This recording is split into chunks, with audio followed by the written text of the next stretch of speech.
Doctor Numan, मुझे ये बताइए कि बीवी अपने शौहर को खुश कैसे रख सकती है? देखिए, बहुत सारे तरीके हैं इसके। एक मर्द जो है वो एक औरत खुश रख सकती है उसे। देखिए, आपके शौहर कभी भी अगर बॉयज़ नाइट के लिए जाए तो उसे कभी मत रोकें। ये रोकेंगी आप उसको अपने से दूर करेंगी। आप बल्कि उसको ये कहें कि चलो ठीक है, अरशद वापसी पे मेरे लिए डबल पैटी बर्गर लेके आना। बॉयज़ नाइट को आपने अपने लिए फ़ायदे में तब्दील करना है। आप उसकी हर चीज़ में साथ दें, उसको सपोर्ट करें। क्रिकेट मैच अगर वो टीवी पे देख रहा है, उसको सपोर्ट करें, उसके साथ ना छक्के-चौके पे चिल्लाएँ, चीखें, कूदें, छलांगे मारें, पूरा घर सर पे उठा लें। आप देखिए कि वो आपके साथ कितना अच्छा रहता है, कितना खुश होता है। अच्छा, इससे एक और भी आगे का स्टेप बताती हूँ। अगर आपके शौहर की जो सिगरेटों की डब्बी है, वो किसी दिन ख़त्म हो जाए, तो आप अपनी सिगरेटों वाली डब्बी में से उसको सिगरेट निकाल के दे दें और डरिएगा मत कि मेरा शौहर कहेगा कि तुम भी सिगरेट पीती हो, वो नहीं कहेगा। अगर आप सेम उसी वाला ब्रांड उसे देंगी ना, वो बहुत खुश होगा। आप उसकी स्माइल चेक करना, आप उसकी क्यूटनेस चेक करना। यार, मर्द बहुत क्यूट चीज़ है, बहुत क्यूट, आप खुद डर रही हो। करके तो देखो, आप लोग करते नहीं हो, इस वजह से आप लोगों के जो है ना मामलात जो हैं वो ठीक नहीं होते। तो ये बहुत चीज़ें ज़रूरी हैं। डॉक्टर नुमान, आप एक खातून हैं, लेकिन आप मर्दों की तरफ बिला वजह झुकी जा रही हैं। आप खवातीन के बहुत खिलाफ लग रही हैं और आपका टिल्ट सारा मर्दों की तरफ है। देखिए, मैं दोनों तरफ हूँ, ऐसा नहीं है। अच्छा, इसमें अब ये मतलब नहीं कि मैं मुनाफ़िक हूँ, मैं दोनों तरफ हूँ। मेरे ना ओपिनियंस बदलते रहते हैं, ऐसी कोई बात नहीं है। देखिए, मर्द और औरत का मुकाबला हो ही नहीं सकता, क्योंकि दोनों की नेचर ऑफ जॉब जो है बहुत डिफरेंट है। अब देखिए ना कि आप खुद सोचें, जो मर्द शादी से पहले आपको फूल मारा करता था, शादी के कुछ अरसे बाद वो आपको कुसुन मारता क्यों है? क्यों मारता है? कोई रीज़न तो होगा ना? इस चीज़ को आपने देखा है? इसको सॉर्ट आउट करने की कोशिश की है? बिल्कुल पूरी नहीं की है।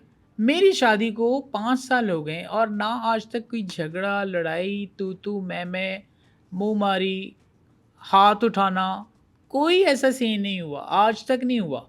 मेरी और मेरी बीवी की जो अंडरस्टैंडिंग है वो बहुत अच्छी है। आपका दिमाग ठीक है डॉक्टर साहबा? आप कैसी बातें कर रही हैं? आप एक खातून हैं, आपकी बीवी कैसे हो सकती है? Oh my God! आप एक बीच में ना जुमला कंप्लीट होने नहीं देते, उचक लेते हैं। मेरी बीवी से अंडरस्टैंडिंग ये मेरे कज़न ने मुझे बताया था, वो अपनी बीवी के और उसके रिलेशनशिप की बात कर रहा था। सच में उन मियाँ-बीवी की इतनी अच्छी अंडरस्टैंडिंग है, इतनी अच्छी अंडरस्टैंडिंग है, कभी-कभी तो मेरा दिल करता है कि मैं उनका घर तोड़ दूँ। वैसे आप बहुत भोले हैं, इसलिए आपकी शादी नहीं हुई। मैं शादीशुदा हूँ। दूसरी नहीं हुई ना? आप लोगों की तो सवाबदीद पे है, आप लोग कर सकते हैं। आप 4 करें, 3 करें, जो मर्ज़ी आए करें, लेकिन आप कर नहीं रहे। पता नहीं क्यों? आप और दानिश जो हैं वो उनके पास ये हक है। आपके सामने इतनी प्यारी लड़कियाँ बैठी हुई है, आप पता नहीं क्या कर रहे हैं। डॉक्टर नुमान, मुझे नहीं करनी दूसरी शादी, ना आपसे ना किसी और से। मेरे लिए एक बहुत है। और दूसरा मुझे ये बताइए कि अगर आप अपने कज़न का कोई वाक़या सुना रही हैं, तो कज़न का नाम क्यों नहीं लेती पहले? वो एक्चुअली हमारे यहाँ कज़न का नाम नहीं लेते। यार, हद है बस।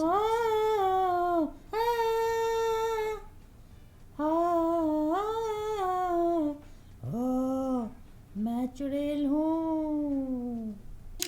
क्या बदतमीज़ी है ये? एक्चुअली मैं एक मैसेज देना चाह रही थी कि चुड़ैलों से जो है वो अपने शौहरों को बचाओ। चुड़ैलें भी बहुत हैं हमारे मुआशरे में। फिर कौन है चुड़ैलें हमारे मुआशरे में? हैं, बहुत सारी हैं, बट मैं नाम नहीं लेना चाहूँगी, वो आपको पता चल जाएगा। जो औरतें हैं जिनके लिए मैं ये कह रही हूँ समझ गई होंगी। Please explain. हर बात का मेरे पास जवाब नहीं है।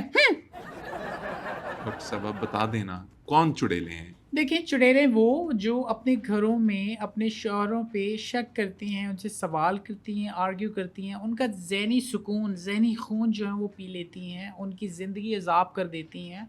फिर ये शिकवे शिकायत करती हैं कि यार हमारा शौहर तो हमारे जो है वो उसके लिए स्पार्क ही नहीं रहा, ना वो हमारी बात मानता है, ना कुछ। ये सारा किया धरा आपका होता है। शौहर घर से बाहर निकला और किसी को उसने देखा, उस पे तब गई, भाई तुमने क्यों देखा? भाई देख सकता है, क्यों नहीं देख सकता?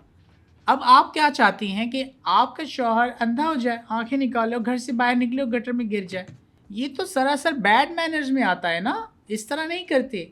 थोड़ी सी लेवरेज दें। देखें, एक दफ़ा देखना होता है, इससे ज़्यादा नहीं देख सकते। लेट्स सपोज़ आप बाहर निकले, आपने एक नज़र रख दी किसी पे, ठीक है, कोई नज़र आ गया, आपने 10-3 पे नज़र उस पे रखी, देखना शुरू किया, 11 बजे नज़र हटा लें। ये सोल्यूशन है। एक बात कह रही हूँ, इसमें कोई बड़ी बात नहीं। आप शक पे शक करेंगी, शक पे शक, देखिए आप अपना ही घर ख़राब करने में लगी होती हैं। इसमें सिर्फ़ आपका ही हाथ होता है, और औरत औरत की दुश्मन होती है, याद रखिएगा। आप देखिएगा किचन से जब आप चीख मार के बाहर आती हैं ना, छिपकली! कभी आपने ये चीख मार के निकल के कहा है कि छिपकला? वो भी एक फ़ीमेल थी ना छिपकली। तो औरत औरत की दुश्मन है, और मर्द जो है वो आपका बहुत बड़ा सपोर्ट है। वो अगर नहीं है तो आप कुछ नहीं है। मैंने पहले भी कहा कि आप मर्द के बगैर ज़ीरो हैं। घर है, घर क्या है? मेल है। घर, घर मेल है। यस, घर मेल है, आपको साहिबान देता है। आपका ये जो चूल्हा है, चूल्हा क्या है? चूल्हा मेल है, चूल्हा। कभी आपने सुना है चूल्ही? चूल्ही पे तो हांडी पकेगी ही नहीं, इतनी सी आग ही निकलेगी उसकी। तो ये फ़र्क है। आप एक समझें कि औरत गाड़ी है, ज़मीन पे चलती है, मर्द एक जहाज़ है, वो उड़ता है, ठीक है? वो मज़बूत है हर लिहाज से। देखिए, मैं जितनी भी ख़वातीन हैं ना, एक तो ये ख़वातीन होता है, ठीक है? बहुत से लोग गलत कहते हैं ख़वातीन। तो मैं जितनी भी ख़वातीन हैं, उनसे रिक्वेस्ट करूँगी कि अपने शौहरों की कदर करें, कदर करें। आपको तो अपने शौहरों की गाड़ियों के टायर धो-धो के पीने चाहिए। वो आपके लिए इतना कर रहा होता है, आपकी हर फ़रमाइश पूरी कर रहा होता है, अपनी ज़िंदगी बिता देता है, और आप लोग क्या हैं? उनको तंग करती रहती हैं। नहीं, नहीं, नहीं। आप बात समझ रही हैं? बिल्कुल नहीं तंग करना। आप तंग करना छोड़ दें, आपकी ज़िंदगी बहुत ही ज़बरदस्त हो जाएगी। I am really shocked. आपके व्यूज़ सुन के मुझे वाक़ई हैरत हुई है। नहीं, हैरत क्या हुई? मैंने आपको मुँह से आग तो नहीं निकाल के दिखाई। आप बतौर साइकियाट्रिस्ट ये बताइए कि आपका ख़्वाब क्या है? देखिए, मेरा ख़्वाब है कि हमारे मुल्क की जितनी औरतें हैं, और मैं दिल से ये चाहती हूँ कि वो अपने शौहरों को ना, मेरा शेर, मेरा कायद, मेरा मुहाफ़िज़, मेरा चीता, ये कह के उठाए, मेरा रहबर, ये कह के उठाया करे। आप फिर देखिएगा मर्द फिर कैसे उठता है। मर्द आपके लिए कुछ भी कर सकता है, अगर आप अपनी लिमिटेशंस में रहें तो। आप मर्द को कैद नहीं कर सकती। देखिए, वो मर्द है, कोई जानवर नहीं है। आप अपनी शौहर को पैम्पर करें। एक पैम्पर आप बच्चे को भी करते हैं ना अपने, आप एक शौहर को भी करें। जितना पैम्पर करेंगी उतना प्यार मोहब्बत बढ़ता है, इज़्ज़त, रिस्पेक्ट, एहसास, ट्रस्ट सब बढ़ रहा होता है। बल्कि मैं तो अपनी जितनी बहनें हैं मुझे देख रही हैं, मैं उनसे 10 हाय द करंट लग गया। मैं उनसे ना 10 बदस्ता एक गुज़ारिश करूँगी हाथ जोड़ के कि प्लीज़, आपका शौहर अगर देर से आता है ना घर, तो शुक्र अदा करें, शुक्र अदा करें कि वो घर पे आ गया है। बाज़ मर्द तो ऐसे होते हैं कि वो छोड़ के चले जाते हैं बीच राह में। तो आप लकी हैं, आपको ऐसा शौहर मिला है, वो घर पे आए, उससे आर्ग्यू ना करें। पता नहीं बेचारा बाहर किससे गालियाँ खा के आए, किससे मार खा के आए या मार के आया है, आपको नहीं पता। आप उसको टेंशन देती हैं। देखिए, वो घर आता है ना, उसकी आप ज़ोजा माजदा बनने की कोशिश ना करें।